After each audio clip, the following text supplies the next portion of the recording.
Welcome back to the channel where we explore the stories that has left the healthcare industry and the public in shock. Brian Thompson, the CEO of United Healthcare, has been tragically murdered outside a luxury hotel in New York City. While the crime itself is shocking, the online reactions to his death have been downright surprise. Today, we will explore the details of this tragic event and dive into the internet's strange and divided response. You know what's scary? This is the guy that murdered the United Health CEO. I just saw some people joke around saying how he's pretty good looking. What's scary to me is that this picture of a good looking guy with a charming smile is a picture of someone who just committed murder or is on his way to commit one.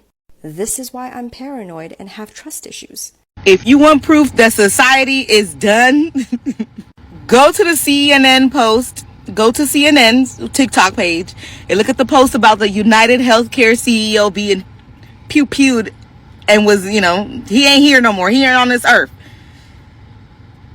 Yeah, that comment section is not disappointing. Go look. As someone, again, who worked at a cancer center, I can't tell you how many times people weren't allowed access to treatments, to clinical trials that were life-saving because of their insurance, because it was out of network. And, when you're in cancer, it's not like you can just kind of delay it and be like, okay, well, I'll just live with it, because that literally means that you won't live. Sometimes some of the patients would spend months and months trying to get into a clinical trial. Months and months trying to get their insurance to override getting access at a different hospital because they had a specific treatment that would give them a few months, a few years of living. And, you would see that often, and you would see a lot of frustrated family members, husbands, wives, kids. I mean, the kids were the most heartbreaking, right? Like, you have a 4 or 5-year-old who can't get access to treatment because of their parents' insurance. I mean, that to me was absolutely vile. It was just evil and dark. Meanwhile, there are executives right now who are being, coined the most powerful insurance executives in America, making $15 million a year. And that's just their salary. And then there's people, everyday Americans, being denied life. It's genuinely disgusting, and not to justify someone's unaliving, but I just think the collective's getting so tired of being treated like a horde of rats, being given cheese crumbs every now and again, while the rich are getting richer from basic human necessities like healthcare that we should all just have, especially in America in 2024. A person was shot and killed, and you're laughing, you're all making jokes about it. Hey, so it was actually the CEO of a multi-million-dollar healthcare company that would, deny people's insurance claims and shit. Yeah. Carry on. Deny, defend, depose. Dr. Leslie, forensic psychologist, digging into what was written on the shell casings that took the life of the CEO of United Healthcare just yesterday. Were you denied healthcare? Do you need to defend someone like yourself or someone else? And why depose? Depose can be used in the English language to remove someone immediately from their high-ranking position.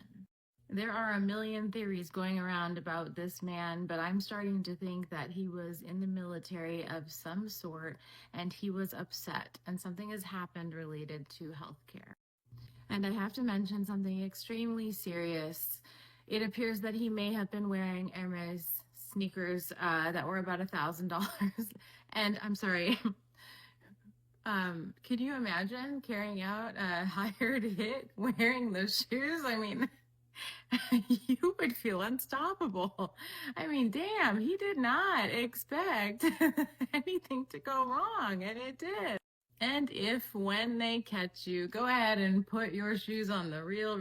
No, actually, you've got to auction them on eBay. I mean, they're going to go for friggin' millions. Your jacket was really nice. I can't tell if there were arm pads, and then your jeans were fit to your body so well, and you were well groomed, and that charismatic smile when you were in Starbucks. I wonder who you were talking to. Was it a pretty lady? Are you trying to maybe transition into being a female and something has happened in healthcare and it has not allowed it? Did you do time in the military and somehow you know just enough to be dangerous? Are the images that we're seeing even you? Your hands look masculine, but your nails look very well groomed. You have facial hair, and maybe you haven't shaven in a day or two, which would make sense because you stayed in a hostel under a fake ID and you used cash, but you needed your Starbucks, which tells me that you really like nice things and goes in line with your shoes. It comes down to one main question. Did you make mistakes on purpose, or did you make mistakes? We pay $1,000 a month for a healthcare policy that has a $10,000 deductible. My empathy only extends so far. We've been trying to tell you that for-profit healthcare kills. Y'all just haven't been paying attention because it only kills poor people.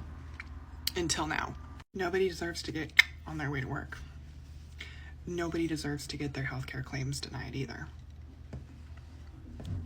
Be mindful of how this story is covered. Be mindful of how people are expecting us to have empathy for a man that's worth $40 million, is the head of a company that made $6 billion in profit. And the reason they made $6 billion in profit is because they deny 30% of their fucking healthcare claims. They want us to have more empathy for this man than they want us to have for the people that are killed because of his company and because of how his company operates. And you know what? We're privileged. We're lucky. We're healthy. I couldn't even imagine having a family, having kids, having a chronic health condition. For-profit healthcare kills. We've been trying to tell y'all. The way insurance companies treat patients and the way insurance companies treat doctors is criminal. They are liable for way more deaths than a single gunman. Never, ever, ever forget that. So I took CEO out of my LinkedIn bio.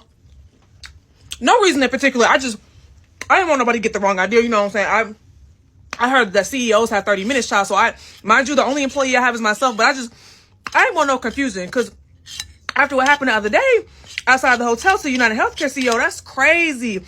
But what's even crazier is right after that, I read a headline saying that another insurance company is going to stop giving anesthesia for the full time. So they're only going to cover it up to a certain time. And I'm confused because I want to know, if you're the CEO of that company, you ain't see the news? No funny shit. You ain't see what happened to your colleague? You ain't see how within 30 minutes they had started the meeting on time, stepped over his body, had his emails forwarded, and had his job posted on LinkedIn within the hour? I don't know. Y'all might want to rethink that anesthesia thing. Let me just start off this video by saying I do not condone violence by any means, but let's talk about what happened today with the United Healthcare CEO. You know, assuming this guy has a family, no one deserves this. But as a mom who was 9 months pregnant, sitting in the emergency room with my 1-year-old baby, being told she had a giant brain tumor that was causing her brain to essentially swell out of her head. She sat in the hospital for 3 days. She needed to be transferred to New York City so she could have emergency brain surgery. And instead, we sat in the hospital for 3 days because United Healthcare refused to approve the transfer via ambulance from the hospital where we live to another state. And at that point, I was ready to just get in my car and take her there myself, but United told us if we left the hospital by our own will and it wasn't via ambulance, they were not going to cover her at the next hospital we went to. And I vividly remember being on the phone with United Healthcare for days and days, 9 months pregnant, about to give birth alone while my other baby was sitting in a hospital room. And again, this isn't to condone violence whatsoever. All I'm saying is that I do not doubt for a second what the motive of that suspect was. I saw the United Healthcare CEO was taken out and I was going to give my condolences, but then I remembered that my mom and dad's chemotherapy alone is $50,000 a month. So my condolences are out of service. The people clutching their pearls over this instance with the United Healthcare CEO are really interesting to me because I'm frankly not surprised at all. And I think we're going to see a lot more of this coming. And the reason for that is I'm a very empathetic person and I'm surrounded by people who I also consider to be very empathetic. Like, we see people being harmed on the news and we genuinely feel sad and want to help. And the general consensus is none of us have tears to shed over the CEO of United Healthcare because there's a lot of instances collectively of having been directly harmed and having our lives put at risk by United Healthcare. Specifically for me, I have type 1 narcolepsy, and in 2022, the medication that I need to keep transient paralysis caused by narcolepsy under control so that I don't fall and hit my head or neck and have the natural consequences of that, the medicine that I need for that, they kept denying. And I almost fell through a floor-to-ceiling glass window face first, and I almost hit the corner of a metal cabinet, like head first on like the part of your head where the outcomes from that are generally not good. And the only reason that didn't happen is that people around me football dove to catch me. And I told United Healthcare that this happened in the appeal to get my medication covered, and like rounds and rounds and rounds of appeals. They didn't care, and they knew that I was at risk of like unaliving or being permanently harmed, and like they didn't care. And this CEO was the CEO at that time. So like I honestly like checking in with myself. I'm like, I don't feel sad for this guy. I genuinely don't. I'm like, he probably got targeted by someone who was harmed by these policies. Like that's probably why this happened. And like honestly, it's sad, but I don't feel bad for him. And I'm a really empathetic person who's not ever looking to harm anybody. There's a lot of people in the society less empathetic than me. So like if we don't see things changing soon, I don't think this is going to be the last time this happens. And like frankly, like the pearl clutching, I don't think it's quite helpful. The tragic murder of the CEO of United Healthcare has sent shockwaves through both the corporate and healthcare industries, leaving millions of people grappling with its implications. However, what has been even more startling than the murder itself is the sheer range of responses from the public. The internet has always amplified these reactions, leading to a series of bizarre, polarizing, and at times deeply troubling responses that reveal far more about societal anxieties and divisions than one might initially think. The CEO of United Healthcare, leading one of the most influential health insurance companies in the United States, his leadership touched the lives of millions of Americans, navigating through the complexities of healthcare policy, market shifts, and economic challenges. Many viewed his role as instrumental in shaping the modern health insurance system, while others criticized United Healthcare for being part of a larger corporate machine that many believe prioritizes profit over patient well-being. This duality of administration and frustration with Thompson's position only adds to the intrigue and the volatility of public responses to his death. What makes this situation even more unsettling is how quickly the tragedy spiraled into a mixture of grief, anger, and conspiracy theories. While many people express sincere mourning for Thompson's life and the impact of his death on his family, colleagues, and the industry at large, others view this murder as an opportunity to criticize broader systemic failures. Social media platforms became flooded with commentary, some expressing genuine sadness, while others seized the moment to criticize the corporate healthcare system they believe exploit patients, patronize profit, and maintain structural inequality. The speed at which these responses turn from money into political commentary or finger-pointing reveals much about the collective sentiment of discontent that has gripped so many communities. Many posts blame the very structure of corporate healthcare itself, with one user stating, "This is a symbol of how the healthcare system prioritizes profit instead of the patient's lives." Such posts illustrate the societal frustration over mounting medical costs, administrative hurdles, and the inequality that so many feel the system perpetuates. The death of a high-profile CEO, particularly one connected to such systemic issues, has served a flashpoint for this grieviness. However, what has been most shocking is the rise of the conspiracy theory that have attached themselves to this event like wildfire. Almost as soon as users broke, speculation began. Was this an act of political retaliation? Was it corporate sabotage? Was this connected to Big Pharma or some clandestine group with secret motives. These theories, while offering explanation to the unresolved questions surrounding Thompson's murder, often veil into the realm of the sensational, fueled by distrust of corporations, government institutions, and powerful figures. Social media users began speculating widely, with posts suggesting connections to everything from political organizations to power struggles between rival CEOs. Theories like the healthcare system is a cover for deeper conspiracies, or this was illustrated by those threatening by Thompson's business influence.